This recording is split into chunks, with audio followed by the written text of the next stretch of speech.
अस्सलाम वालेकुम जी, होपफुली सभी ठीक-ठाक होंगे। अल्हम्दुलिल्लाह मैं भी बिल्कुल ठीक-ठाक हूँ और बच्चों को लेके आई हूँ डॉक्टर के पास। हस्बैंड को भी साथ लाई थी, दोनों बच्चों फजर और ईसा।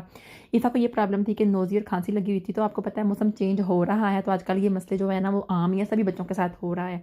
और फजर जो है ना वो अपनी टाँगों पे ख़ारिश करती थी, अपने हाथों पे ख़ारिश करती थी, तो इसलिए फिर उसको लेके आई हुए थे, तो उसने हमें एक ट्यूब दी है लगाने के लिए। और बस जी बस यही प्रॉब्लम थी। यहाँ पे जी बच्चों बड़े खुश होते हैं जब आते हैं और ख़ास करके जब इनको लास्ट पे मिलती है जी यहाँ पे एक कुछ कैंडी वगैरह मिल जाती हैं। तो बहरहाल मैं आपसे ये बात करना चाहती हूँ, किसी ने पूछा था कि आपने आज जब पाकिस्तान जा रही हैं तो वहाँ से प्लीज़ हमारे लिए ना एक ना क्रीम ले आइएगा, क्योंकि जब पाकिस्तान से ना पैकेट के ज़रिए या फिर पार्सल के ज़रिए मेकअप वगैरह का सामान नहीं आता। हाँ मुझे पता है, मैंने भी ये कोशिश कर चुकी हूँ, क्योंकि मुझे बहुत सारी क्रीमें मंगवानी थी पाकिस्तान से, फेयर एंड लवली इस तरह की चीज़ें, लोशन वगैरह, पाउडर वगैरह, क्योंकि पाउडर यहाँ से खुशबू वाले नहीं मिलते। तो फिर मैं बड़ा सोचती थी, क्योंकि जब ईसा पैदा होने वाला था तो मैंने सारी चीज़ें मंगवाने के लिए पाकिस्तान में अपनी बहनों से कह दिया कि सारी चीज़ें लेके रख लो। उन्होंने लेके रख ली और जिस बंदे के हाथ आनी थी ना वो चीज़ें, तो वो बंदा जो है ना उसके पास सामान पहले ही ऑलरेडी बहुत ज़्यादा था, तो उन्होंने ना फिर ऐसा किया कि हमारे सिर्फ कपड़े कपड़े लेके आए थे, कॉस्मेटिक का सामान जो है ना वो नहीं लेके आ पाए, क्योंकि उनके पास जगह नहीं बाकी बची थी। तो फिर मैंने अपनी सिस्टर को बोला कि कॉस्मेटिक का सारा सामान जो है ना वापस करो, क्योंकि उनके भी किसी काम का नहीं था, वो चीज़ें वो यूज़ ही नहीं करती थी। और हर एक की अलग अलग पसंद होती है, अपनी अपनी मतलब मतलब सोच होती है कि कौन सी चीज़ मैंने यूज़ करनी है, कौन सी किस पे सूट करती है। तो ये चीज़ मुझे पता है बहुत अच्छे तरीके से कि पाकिस्तान से पार्सल के ज़रिए कॉस्मेटिक का कोई सामान नहीं आ सकता। तो आप ऐसा करें कि मुझे अपनी जो क्रीम है ना उसका नाम मुझे कमेंट बॉक्स में लिखें और मैं देखती हूँ वो कौन सी क्रीम है।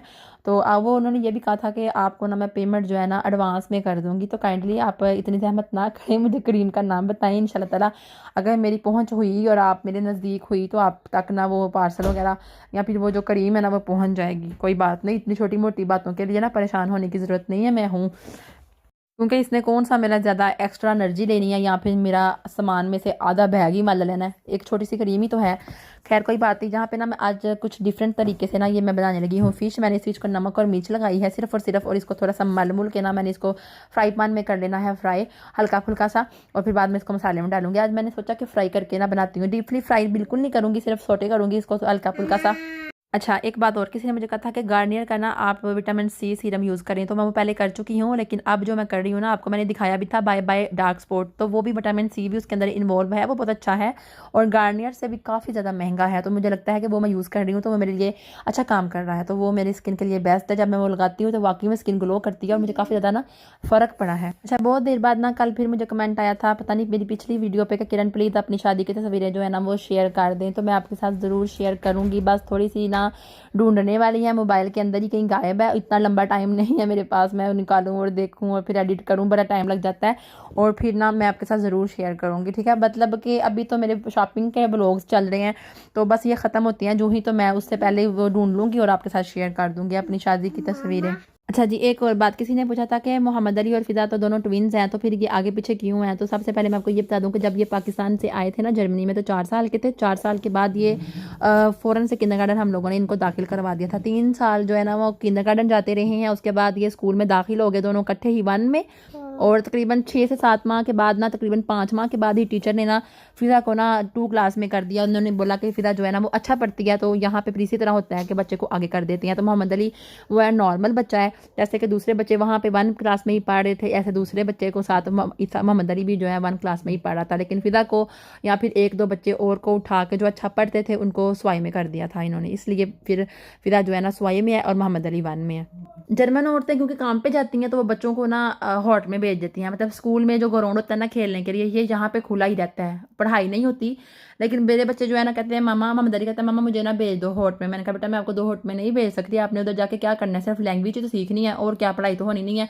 तो बाबा कैसे आपको स्कूल में छोड़ने जाएं, फिर लेने जाएं और काम पे भी जाएं, जब पढ़ाई होती है तो फिर तो मस्त भेजना ही होता है ना। तो बेटा ये वाली डिमांड मेरे से ना करो, कोई बात नहीं होती, अब घर में खेल लिया करो। तो जाहिर सी बात है बच्चा अच्छा है, समझ जाता है बात को। लेकिन हम लोग हॉट में इसलिए भी नहीं भेजते क्योंकि हमें क्या वक्त पड़ा हुआ है भेजने का। हाँ कुछ लोग कहते होंगे कि भाई लैंग्वेज वगैरह जल्दी आ जाएगी, तो वो उनको आती है, अल्लाह ताला का शुक्र है। और किसी ने ये भी पूछा था कि बच्चों की पढ़ाई को आप कैसे मैनेज करते हैं। मैं कुछ भी नहीं पढ़ाती बच्चों को, सिर्फ और सिर्फ हस्बैंड पढ़ाते हैं। और बच्चे जब स्कूल में ज़्यादा टाइम स्पेंड करते हैं ना, क्लास जब खत्म होती है खाना खाने के बाद, तो वहाँ पे जब टाइम दूसरा होता है ना, तो उसमें बच्चे जो है ना अपना हाउ फाफ गाबे कर लेते हैं, ठीक है।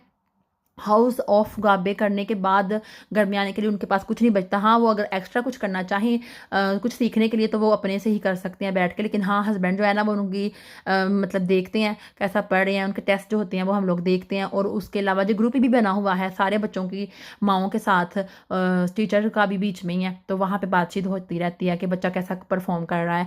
और इसके अलावा जर्मनी में एक क्लास भी ऐसी होती है, जब एक दिन ऐसा आता है कि जब ना टीचर वगैरह जो है ना वो सब माँ बाप को बुलाते हैं और बच्चे के बारे में सारी इन्फॉर्मेशन उसके माँ बाप को दे देते हैं। उसके अलावा जी जो भी पैसे वगैरह देने होते हैं वो भी हम लोग जब बच्चे एक स्लिप लेके आते हैं तो उसके ऊपर लिखे होते हैं, हम दे देते हैं। बाकी पैसे वो इसी तरह हमें वापस आके ईमानदारी की तरह वापस कर देते हैं, ऐसा कोई इशू नहीं होता। और पढ़ाई के मामले में मैं तो कोई मदद नहीं करती बच्चों की, हाँ, लेकिन कभी कभी अगर मुझे टाइम मिले तो छोटे बच्चों के साथ, क्योंकि जब मैं छोटे बच्चों को साथ रखती हूँ या फिर बड़े बच्चों को पढ़ाने की कोशिश करती हूँ, तो जो छोटे बच्चे हैं ना वो फिर उनकी बुक्स वगैरह को छेड़ते हैं, मतलब तंग करते हैं, फाड़ते हैं इस तरह की। फिर मैं उनके सामने बिल्कुल भी ना बच्चों को ये नहीं कहती कि मेरे साथ आओ बैठो पढ़ो, और इस तरह नहीं होता। फिर मैं उनको कहती हूँ कि आप अकेले बैठ के पढ़ो, जब बच्चे सोएंगे तो फिर मैं आपकी हेल्प कर दूंगी मोबाइल से। फिर मैं ट्रांसलेशन कर लेती हूँ और काफ़ी उनकी मदद हो जाती है अगर कभी ज़रूरत पड़े तो। वरना वो उनके बाबा ही काम करते हैं उनके साथ, वो भी बहुत कम, क्योंकि सारा कुछ तो स्कूल से ही करके आते हैं। मतलब ऐसे लगता है जैसे ना स्कूल के बाद खाना खाने के बाद ट्यूशन हो जाती है, मतलब आपको अलग से ट्यूशन पढ़ाने की भी ज़रूरत नहीं पड़ती।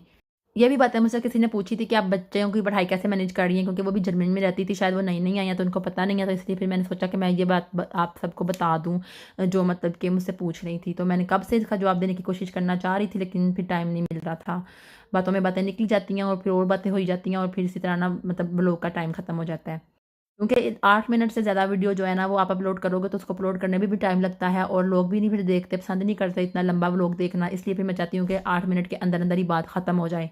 मेरे लिए बस एक प्रॉब्लम रह गई है, वो ये है कि मेरे कोट के साथ का मुझे दुपट्टा नहीं मिल रहा। मुझे उसके साथ जीन्स वगैरह बिल्कुल सेम टू सेम कलर की लेनी है, मुझे वो नहीं मिल रही। बस मुझे यही टेंशन है कि मेरे कपड़े जो है ना वो क्लियर नहीं है। अभी मैंने एक दुपट्टा लिया था, कोट में घर में पड़ा हुआ था, अपने जेन में सोचा कि मेरा कोट इस कलर का है तो मैं उस कलर का दुपट्टा ले लेती हूँ, लेकिन वो भी पैसे जाए गए। जब घर आके मैच किया तो वो भी उसके साथ का नहीं था। तो बस मुझे अपने सूट की टेंशन लगी हुई है। बच्चों की तो मैं कर ही लेती हूँ ना पूरे, लेकिन मैंने मैचिंग करनी है ना, तो ये मैचिंग करना जर्मनी में बहुत ज़्यादा मुश्किल हो जाता है। उसके अलावा मैंने अपना एक हैंड बैग लिया, मज़ीद जो है ना वो मैंने अपनी चीज़ें वो मैंने बस स्टेल की हैं एक नई ऐप से। वो जब भी आती हैं तो मैं बड़ी एक्साइटेड आती है, तो वो मैं आप सबके साथ शेयर करूँगी, आप सबको बड़ी पसंद आएंगी। कल भी मैंने आप सबसे ये वाली बात शेयर की थी कि मेरी ऐप से मैंने चीज़ें वो बस स्टेल की हैं ना, जो ऑर्डर की हैं वो बड़ी मज़े की हैं। है वैसे चाइना का कोई ऐप है, लेकिन देखना यही है कि वो कैसी निकलती हैं चीज़ें। अगर अच्छी निकलेगी तो आपको भी बताऊँगी, आप भी आराम से खरीदिएगा, बड़ा मज़ा करेंगे, आप इंजॉय करेंगे। यहाँ पे ये देखें मेरी जो प्लेट है ना वो नीचे गिर गई थी, चूर पूर हो गई है, चिरकी चिरकी हो गई है, ठीक है। तो मैंने कहा बच्चों के पाँव ना मतलब ऊपर आ जाए, तो फटाफट से मैंने इसको साफ़ कर दिया था। इसको मैं मशीन पे नहीं लगा सकती थी वैक्यूम, क्योंकि उसके अंदर भी सारी चीज़ें फंस जाती हैं।